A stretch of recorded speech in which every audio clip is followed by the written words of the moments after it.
Welcome to our community. This is a drop of happy where we focus on carefree, stress well, light and lively living while loving and reviewing entertainment art tidbits. I am your host, Wanda Toby, and this is the podcast arm to my blog, lightfeed.com, where we talk about articles and just everything to help you use what you've got to get through what you've got going on as far as stress management tips, and all that good stuff. Today, we are going to talk about A Quiet Place, day one. But before we do, journal prompt. Journaling is my go-to when I'm feeling out of sorts. If you don't want to journal like in a real journal, but I feel like that's extremely helpful because it's the process of writing things out, getting your thoughts on actual paper. You could digitize it, do it on your phone or things. There's plenty of apps and things like that. But the journal prompt is kind of inspired by A Quiet Place. No, not kind of. It is inspired by A Quiet Place, day one. So if you were in your last days, like you had 3 months to live or a month to live or 6 months to live or something like that. But let's go with 3 months because it's a little shorter, a little more intense. So if you had that much time or that little time, what would you do? Not only what would you do, who would you want to spend your time with? And kind of think of those people. And if you haven't connected with them, or if you're in strife with them, or if you haven't told them how much you appreciate them and love them in your life, do that. Connect with them in a meaningful way. But like, what would you do? Of course, there's no disaster happening, right? Everything is all good. Your life is all good except the fact that you're dying, but not like in A Quiet Place where the world seems to be literally coming to an end. What would you do? What would you do? Who would you have around you? And when you think about that and you write about that, if you haven't connected with those people, would you make amends? I don't know if I would spend time making amends unless it's like somebody that I feel like I really offended and I feel super, super bad about it. But other than that, if you're not talking to me, if we're not friends at this point, I'm going to focus on the people who are in my life who appreciate me and things like that. So that is your journal prompt to write about. And then the action step behind it is if there's anybody you want to connect with or share why you would want them around, do that. Let them know and make those connections. So let's talk about A Quiet Place. This is the third installment of A Quiet Place. And the first one was a breakout hit. I thoroughly, there was so many good things about it. The second one, not so much. I mean, I enjoyed it. Well, did I enjoy it? I guess I did. Just not as much as the first one at all. But this one, A Quiet Place, day one. A Quiet Place, day one is better than the second one. It's better than A Quiet Place 2? Yes. Not better than the first one. It's hard to be better than the first one. It was not. um, but to give it a rating, I would actually give it an 8.5, and I'm going to tell you why. Anyway, so it opens up with really, really strong box office. It didn't beat Inside Out, which Inside Out is out now. It didn't beat it. Inside Out is in its third week, and it's still number one. But for a horror thriller, it did 53 million, and it came out number 2, which I feel like is a pretty strong showing. It stars Lupita Nyong'o, Djimon Hounsou, and Joseph Quinn, and also Alex Wolff, which I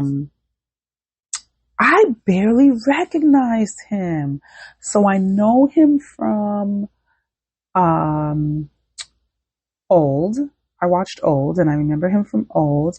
And of course, I remember him from the Jumanjis.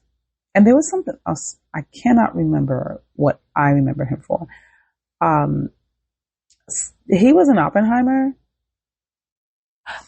but I don't remember him at all. And I feel like I have to go back and watch Oppenheimer again, because there was several people who were in there. And if you told me they were in there, I'd be like, no, you're lying. That's not true. Didn't recognize him at all. He's one of them. Or I wasn't paying attention, or what have you. But anyway, he stars in A Quiet Place, and I did sort of kind of recognize him, but not really. Because he looks older and so much more mature, and looks like he put on a little bit of weight. I don't know if it was for the role or whatever, but I did not recognize him.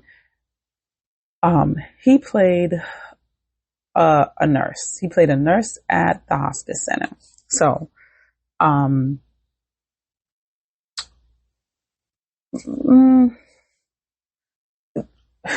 so it's a day one, right?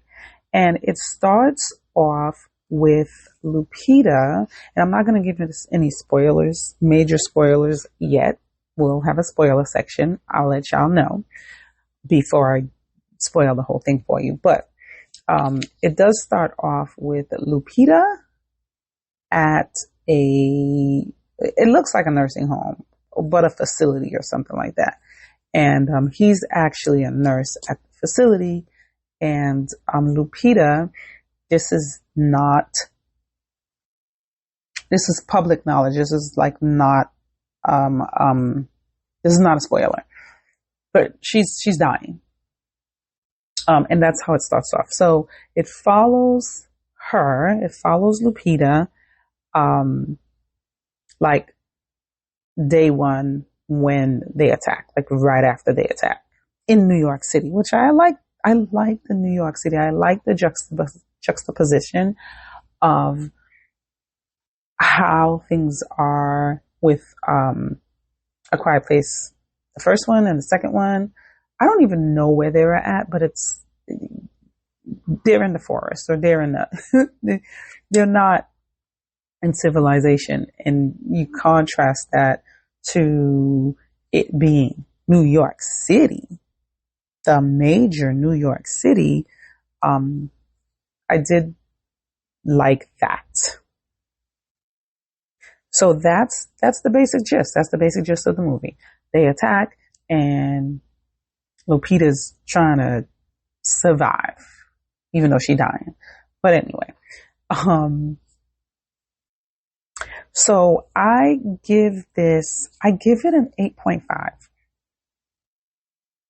Like I said, the first Quiet Place, and then this one, as far as how I thought it was good, I give it an 8.5. Like the usual suspects, the usual thing. The acting was on point. Like first of all, I feel like on point acting should be a baseline, right? Like this shouldn't be, if it's bad, that's a different thing. But the acting was solid, on point. Like nothing, when acting is bad, it distracts from the purpose of the film. And the acting was great, enjoyed it. I thought the pacing was well done. There was a lot of times where I was like, oh, I kind of jumped and reacted. So pacing to me is super, super important, because if I get bored, y'all already know it's a problem. I did not get bored at any point in this movie. The camera shots were amazing. Like when the aliens were coming in and you saw them in the sky, I thought that was really cool. They really showed the destruction of the city. So that was really good. And except for some parts, I thought it was well written. And there's some things about it that I actually really, really loved.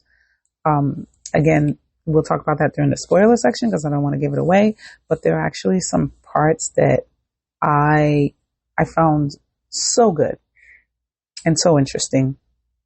And I like that it follows a female lead. It seems like that's on purpose or whatever. I don't know that it really had that much of a difference. Like, it could have been a guy. It could have been I don't know that it had much difference in this case. Whereas 1 and 2, obviously it was very important that the lead was a woman for several reasons. But I feel like in Day One, there are reasons why it was a woman, why it was Lupita, but if it was a guy, they could have made it work as well with kind of what happened and what transpired. But Day One gets 8.5. I really, really enjoyed it. And it's in theaters now. So if you haven't had a chance to see it, go check it out. One of the things sometimes I'm like, is it theater worthy? I felt so. Yeah. I felt like it's a good theater movie. Because sometimes I watch movies and I'm just like, I gotta watch this on streaming. Could have watched this in the comfort of my own home. Didn't have to come out here. And this is I love going to the movies. I'm a moviegoer. I love going to the movies. But friend, some of these movies out here, they don't need to be released in anybody's theater. This one is to me worth going to the theater. It might be even a better experience, like if you have like the special IMAX and sound whatever theaters. I don't really care for those. I just like regular theater, good sound. I'm good. So this was to me very theater worthy. Now, before we get into the spoilers, if you like talking about movies, like learning about stress well tips, please come back. Visit the blog, lightevi.com, LITEVI.com. Spread the word and share this. That would be super, super duper awesome. Now we're going to talk about spoilers. So if you don't want to talk about wait. No, before we talk about spoilers, I do just want to touch base. Like, is this Lupita's like first starring role? She's had a lot of really good roles, and I felt like she's had a lot of good co-star roles. But to me, I don't feel like what's his name, Joseph Quinn was her co-star. I feel like he was like a supporting actor.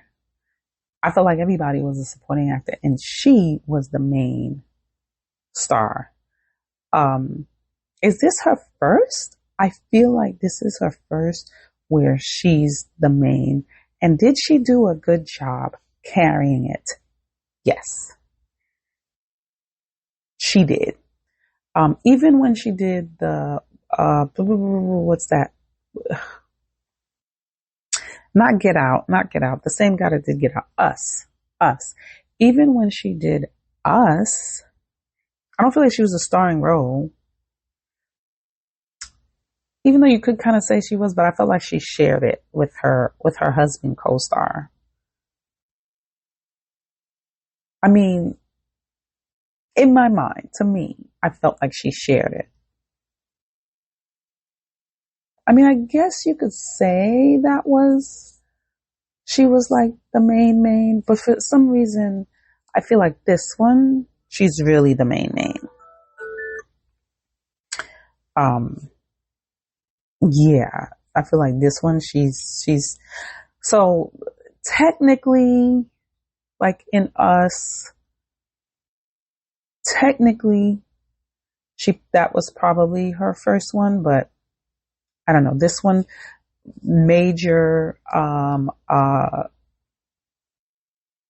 crossing the barrier threshold to me. I don't know. I just felt like this one is more of a big deal because this is going to sound, because folks, a lot of folks would think that Us was like catered to Black folk. And Quiet Place clearly is not. And I felt like she carried it. Like this was all her. All right. So let's talk about the spoilers. Let's talk about the spoilers. So let's break down summary of the movie, right? So it starts off, she's basically in hospice. She's in hospice and she's about to die. Her name is Samira. She is a poet, and it starts off with she's kind of like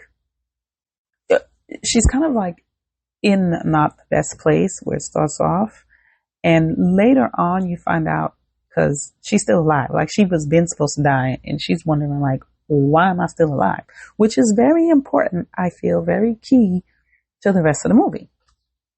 But she's like, yeah, you said I was going to be dead. I'm still here. And she's not happy about it. That's the impression that I get. So, the guy, the nurse played by Alex Wolff, he's just like, well, he kind of tricks her into going into the city, going to see like a show, which is a really whack show. With a puppet theater. So she goes to the puppet theater and she has her cat. Her cat's name is Frodo. And I have a lot of issues with this cat, which is part of the reason why I gave it an 8.5. I mean, I don't and I do. But anyway, she goes to the city and he kind of bribes her because he's like, look, we'll go get pizza. And she's like, we're going to get pizza in the city. Like, we're going to get pizza in the city. If we get pizza in the city, bet I'm going. So, they go in the city and the puppet show is, the puppet show is bad. So they go in the city and then she goes to get something. She goes to get a snack or something like that from the store. Cause she's just like, this show is whack. What am I doing here? Let me roll. In the theater, you do see Djimon, and I don't know these characters' names. Why am I saying yes? You do see, what is his name? Henry. Did they even say his name? I don't know. Anyway, you do see him and his family. It's him, his wife, and one son, I think, or maybe another kid. Anyway, but later you do see them in there. So she's coming back, and Ruben, Ruben is on the phone. Ruben is the nurse. And the nurse, they're like, okay, you have to come back. Something's going down. Which she noticed something's going down because um, it starts to get a little funny. Like, I think not helicopters, like planes and stuff's happening. So he's like, we have to go. Now she starts to be like a little child, and she's like, we have to go, but we're going to go after we get pizza, right? We're going to go after we get pizza, because I know you're not telling me we're not about to get this pizza. So she's like, no, we're going to get pizza. But then what happens? Like, I don't know if she gets upset and what. Anyway, they don't get to get pizza because all hell breaks loose. Like, she gets separated from Ruben and the theater and everything. She gets separated because the attack is full on. The aliens are there and they are attacking people, snatching people up and all that. At one point, and I don't remember the sequence, I don't remember when this happens, but this really pissed me the hell off because she's trying to escape and this dude grabs her from under the thing and is like, help me. And I think by this time there's like a realization that you need to be quiet, but he's screaming, grabbing her, talking about help me. What is she supposed to do with you? She is under a car. She's trying to escape. Like, you are trying to escape. This just pissed me off. But you know there's going to be people like that. So I felt like that was a little realistic. Anyway, fast forward. She's now back in the theater. I don't know how she got back in the theater. It doesn't. I don't know how she got back in the theater. But she's back in the theater. And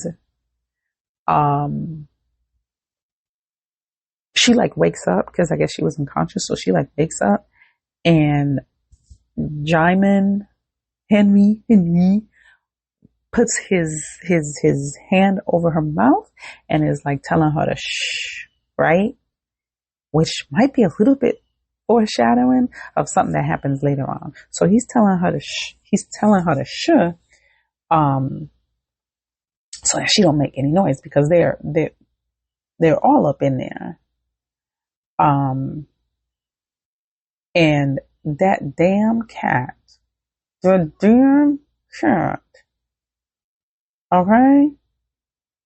The damn cat runs off and she goes and runs after her cat. And then Ruben runs after her, and then they encounter one of those things. And let me tell you, I would have died. There are several points where I would have died because the thing gets in Ruben's face, like inches from his face. And he, red light, green light, red light, still, you know how you was playing red light, green light, red light, and you didn't move. That he was, I'm surprised he was even breathing. Me, I would have been eaten because I probably would have passed out. And as I passed out, my head would have hit the ground and that would have made noise and I would have been dead. The thing would have snatched me up and eat me. I don't know if they eat people or if they just kill them. I don't know. I don't think they eat people. I think they eat other stuff. But that's not the point. I would have been dead.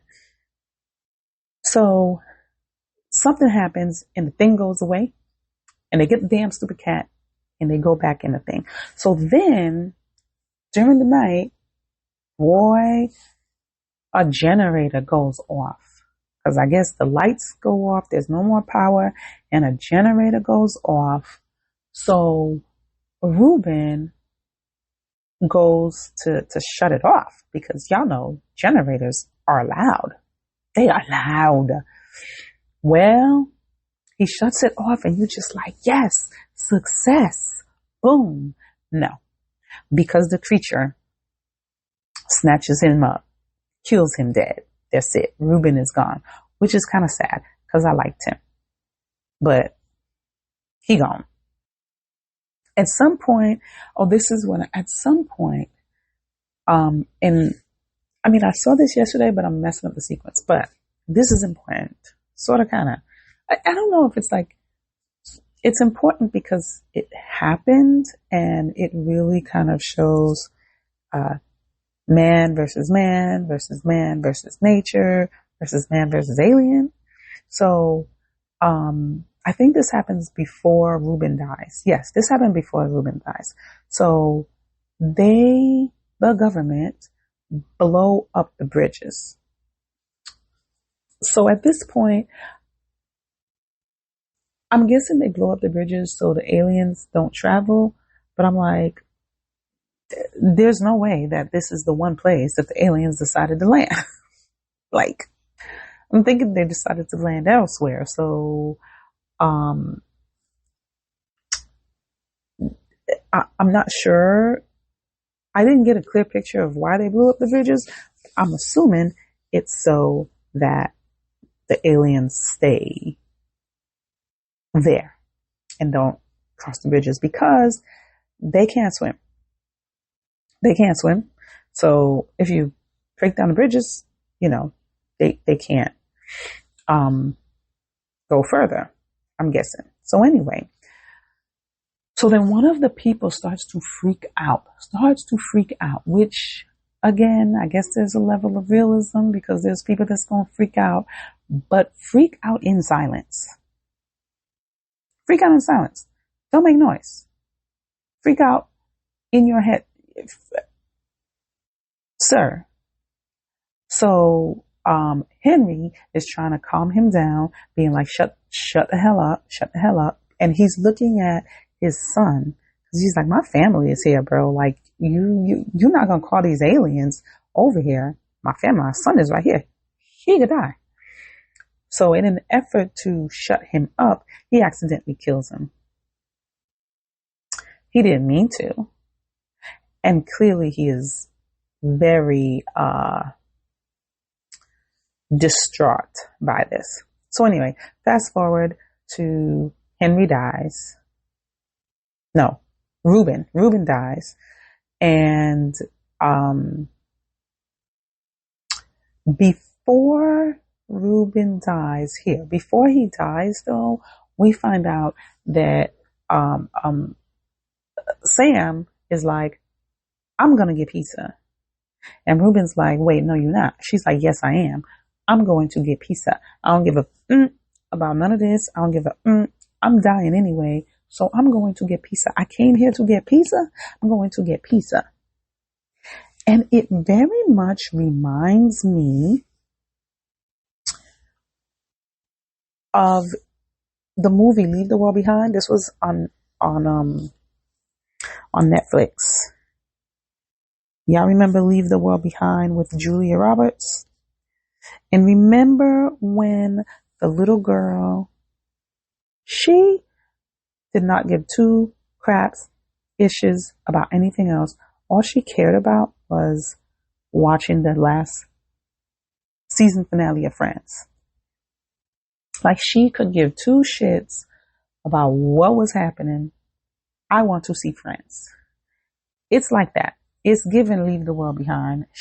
The difference is Sam is dying. The little girl was not. But the little girl was very immature, right? And it might as well, like, you know how they can be very dramatic. It might as well be the end of her life if she don't see this last episode, this last season finale. But to me, they were parallel because she was like, I'm going to get this enjoyment. I'm going to get, for Sam, she's just like, I'm dying anyway. I'm going to get this enjoyment. This is it. This is what I have to live for at this point. This is my goal. This is where I'm at. This is what I want. And the little girl was just like, this sucks. Living like this sucks. This is a little piece of enjoyment that I want to have in her immaturity, and I'm going to find it. I'm going to figure out a way to find it. And Lupita was like, Sam was like, I don't give a damn. I don't give a damn what's happening out there. I am going to tiptoe my way to this pizza. And Ruben was like, nah, you're not going. She's like, yeah, I'm going. And then all that stuff happened. And then Ruben wasn't there to stop her anyway. So she is on her way. And somehow in the midst, her cat comes back. And, yeah, the cat is another character. Frodo is another character in this whole thing. And I'm trying to me, Frodo basically represents hope. To me, the way hope, yeah, Frodo represents hope. That's my interpretation of Frodo. Okay. There's some moments where Frodo pissed me the heck off, and I'm gonna tell y'all.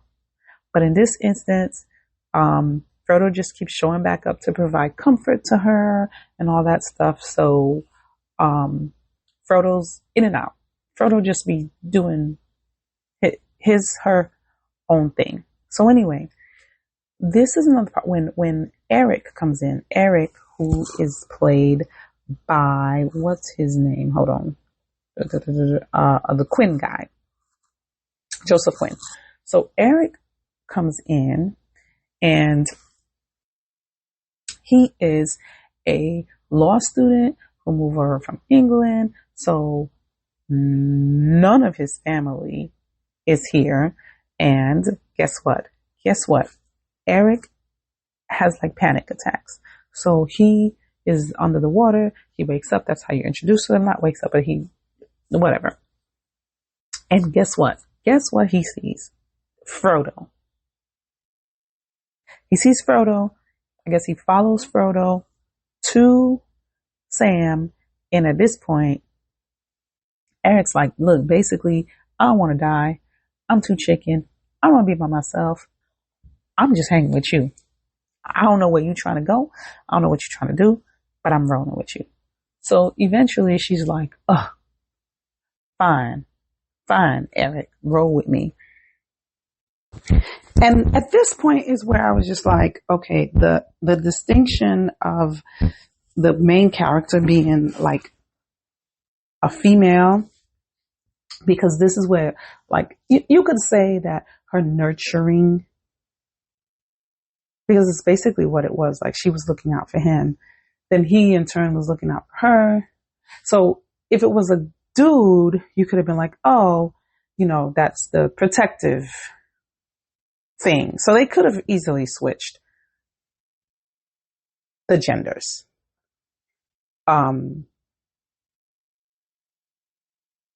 Anyway, from there, the other thing that I thought was very interesting about, this is where I say I felt like the writing was good. There's just a couple of places where I was just like, it could have been a little bit better. Like you could have, but this part, she was at the end of her life. She was dying. She was like, I'm out. He, on the other hand, is at the beginning of his life. It's sort of kind of, because he's at the fresh start. He is new. He is like on the precipice of whatever greatness is going to happen in his life. So, he's new. He just moved there. So again, a new experience. He's there for law school, and the whole part of him being like, it was almost like childlike, him latching on to her, him being like, he didn't want to be alone. He didn't want to die. And the way that he portrayed it was very much in the same vein. I thought that was very well done. And I thought it gave us a better understanding of their connection. Anyway, lots of things happen, scary things to make you jump. There is one part though, where she needs pain medication. She has a patch, a pain patch, and at some point she loses the patch and she is hurting. So he goes to try to get her pain medication. And then the darn cat. So in the midst of him going to try to get her pain medication, the cat shows up. I guess the cat follows him. So, so you could think, oh, the cat is kind of like there to sort of protect him. So then he's like, well, now I got to go save the cat. I'm like, do you really have to save the cat? Because the cat seems to be doing fine. Frodo seems to be doing fine on their own. Like, Frodo is chilling. I don't think you have to go get Frodo. I don't think you have to protect Frodo. Like, what are we doing? Anyway, he goes to get Frodo. And Frodo,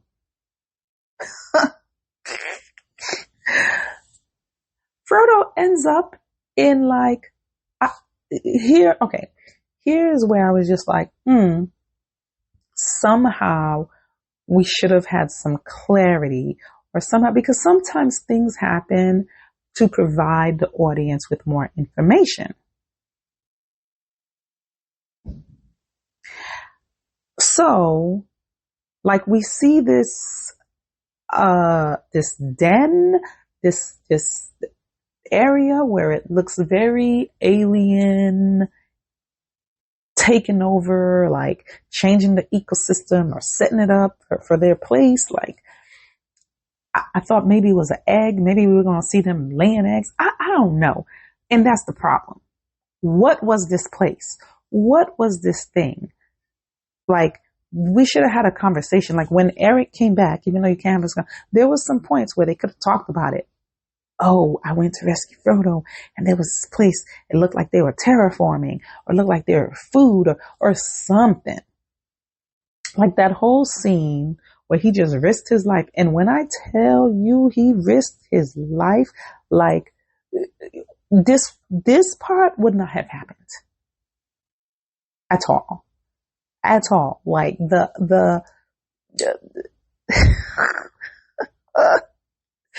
and this is why I say Frodo represents hope, because when you have hope, right, you will do all sorts of things. You will go above and beyond. Hope just gives you like strength and energy and a mental fortitude, and you will just go. And this to this scene to get Frodo from where the hell Frodo was at. It did look like hell though. It was terrible. Up perched on this thing with multiple of these aliens. Like, ugh. But again, what am I looking at? I'm just supposed to figure that out on my own? Like, it wasn't. So I felt like I did not hate the scene. I mean, I kind of did, but I felt like the scene could have been so much better if at some point they had given us a hint of what the heck we were looking at, because that's the whole point. Like, otherwise, what was the point of the scene? I've already established, me as the audience has established that Frodo represents hope. And I get it. Like, because this man with his dress, work shoes, climbs up a thing that he could eat. It was just so much. It was just too much. And I felt like the scene could have been more purposeful if at some point they had explained in some way what the heck we were looking at. Because it's one thing to see, oh yeah, this is where the aliens be chilling. I guess. This is where the aliens be chilling? Okay, so how is that germane? So that was the only thing. So anyway, fast forward, lots of things happen. They get the pizza. in some way to perform, they get the pizza. But you learn why she wanted to go there, because it was a tie to her dad, who also died, and what they used to do. And she just wanted to have that nostalgic moment. She gets to the pizza place. It is completely destroyed, which I was just like, well, what did you expect, sis? What did you think was going to be the situation? Like, she gets there, it's completely destroyed. But then somehow, somewhere, he finds a box of pizza in this other pizza place. Anyway, they have pizza. They have a lovely moment. And I knew this was going to happen. This was foreshadowing, because she put her AirPod thingy, which that's not what it looked like. It looked different. I don't know if she found it in there, but it looked different, because it was a little small thing. And the one she had in the beginning was not a little small thing. So anyway, she puts it to charge in this thing. I'm like, well, it's not going to charge, but I was nervous. I'm like, oh my God, is it going to play? And then there was a lot of things happening. But anyway, to me, that was a little foreshadowing towards the end. So there's some really good scenes that happen in between. And she's like, after they have their moment, right? She's like, you got to go on this boat.